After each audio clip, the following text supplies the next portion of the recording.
देखिए हर खबर यहीं पर, सब्सक्राइब कीजिए TV9 भारतवर्ष। स्कंद सर, आप मुझे एक चीज समझाइए सर, अब भारत की स्ट्रैटेजी क्या होनी चाहिए? क्योंकि गलवान सुलट जाएगा, ये जो डोकलाम की तरह ये स्टैंड ऑफ भी शायद खत्म हो जाएगा, शायद चीजें सुधर जाएंगी, लेकिन नेपाल एक चिंता का विषय है। हमारी स्ट्रैटेजी क्या होनी चाहिए? और युक्तेश्वर जी स्टैंड बाय, क्योंकि अभी हम चीन की जियोपॉलिटिक्स का खुलासा करने जा रहे हैं अगले कुछ क्षणों में। Skand sir, over to you sir, please बताइए सर। देखिए, नेपाल के साथ तो इस समय बहुत ही कॉम्प्लिकेटेड सिचुएशन है। जैसा आपने कहा, चीन का लॉन्ग टर्म प्लान है कि नेपाल को भारत के साथ उसके संबंध तोड़ाकर, खराब करके और चीन की गोद में वो चला जाए, जैसे कि पाकिस्तान चला गया है। अभी जो उन्होंने एक सड़क बनाई है, उस सड़क के बनाने में नेपाल के उन्होंने 33 हेक्टेयर जमीन पर भी कब्जा कर लिया और सब नेपालियों को भगा दिया। तो ये तो उनका काम करने का तरीका है जी।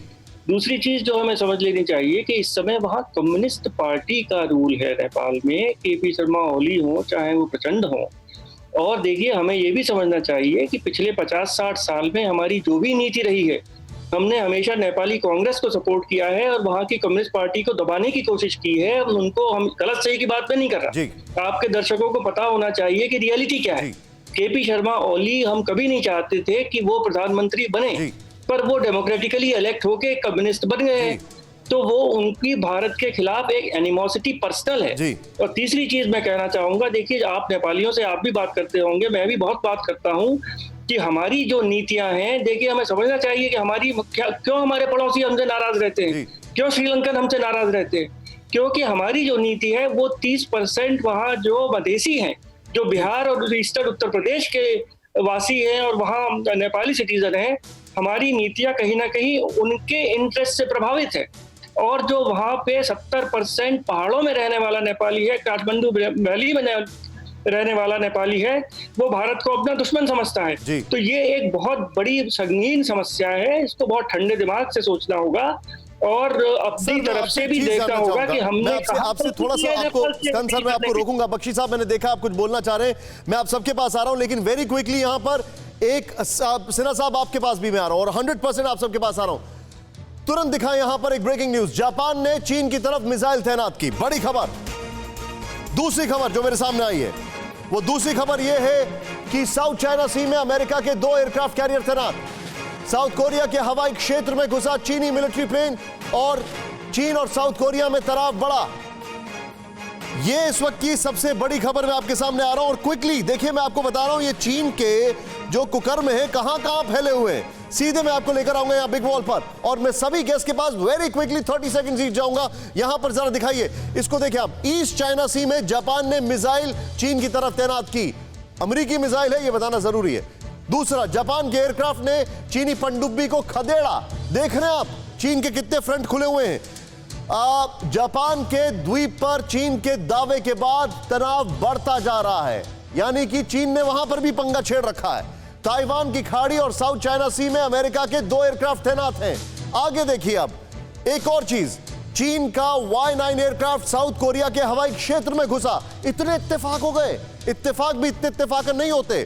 मिलिट्री प्लेन घुसने के बाद चीन और साउथ कोरिया में तनाव, यानी कि मैं सीधे चलूंगा यहां पर। हमारे सभी मेहमान, मेरा आपसे निवेदन है, प्लीज 30 सेकंड्स एक ईच आप रखिएगा, क्योंकि मेरा टाइम अभी समाप्त हो चुका है, लेकिन फिर भी वेरी क्विकली। युक्तेश्वर जी, चीन ने इतने फ्रंट एक साथ खोले हैं, इतना मासूम नहीं है, यानी कोरोना के ऊपर से ध्यान हटाना है और डाइवर्ट करना है, जिससे कि कोरोना का दाग साफ हो जाए और दुनिया इन्हीं सब पचड़ों में पड़ी रहे।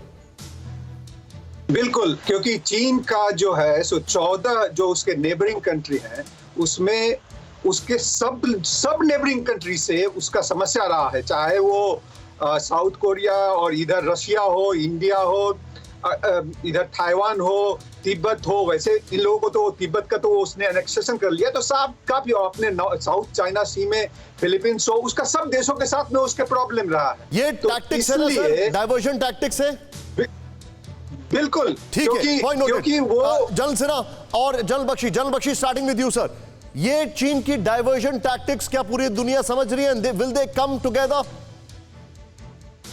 देखिए, ये तो चीन सटिया रहा वो चीन का अपना स्ट्रेटेजिक कल्चर कहता है one strategic direction at a time, और इस वक्त उसकी जो main strategic direction Taiwan, South China Sea, East China Sea की तरफ है, क्योंकि चीन के सारे wealth creation sectors, industrial sector, और अब उसने यहाँ भारत के साथ फ्रंट खोल दिया है, अब नेपाल के साथ खोल रहा है। ये तो पागलपन है। अंडरस्टूड, ये पागलपन है, सटिया गया है। जनरल बख्शी का ये लास्ट कमेंट था इस पर, प्लीज बने रहिए मेरे साथ। जनरल सेना, योर टेक।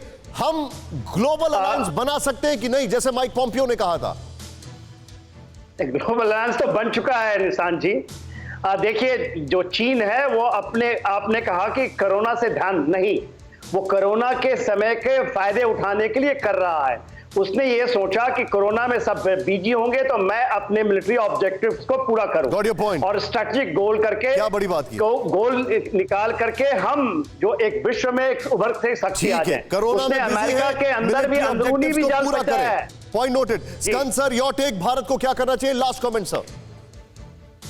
देखिए, चीन अपने पॉलिटिकल टेरिटोरियल ऑब्जेक्टिव्स के लिए लड़ाई करने के लिए हमेशा तैयार रहता है, चाहे वो वियतनाम की फिशिंग बोट्स को डुबा देता है, उसने जापान की कोस्टल गार्ड की शिप को भी डुबाने की कोशिश की है। तो भारत को क्लैश के लिए तैयार रहना चाहिए, भारत की फौजों को जमे रहना चाहिए, और अपने की शक्ति बढ़ाते रहना चाहिए। पर मैं ये नहीं समझता कि हमें अपने एलाइज पर बहुत ज्यादा डिपेंड करना चाहिए। हमें अपनी शक्ति से ये लड़ाई लड़नी होगी। हमें ये नहीं सोचना चाहिए कि ट्रंप का अमेरिका या कोई हमारी मदद के लिए आ जाएगा, और पर मैं समझता हूँ कि हमारे पास इतनी शक्ति है कि हम चाइना को रोक सके, और उसको जहां भी वो हमारे टेरिटरी में आने का प्रयत्न करता है हम उसको वहीं रोक सकते हैं। ये यहाँ पर क्लोजिंग रिमार्क था हमारा। हमें अपनी शक्ति पर निर्भर होना चाहिए, अलायंस के बारे में सोचना चाहिए, लेकिन बहुत ज्यादा नहीं। फिक्र आपकी, सोमवार से शुक्रवार रात 9 बजे सिर्फ TV9 भारतवर्ष पर।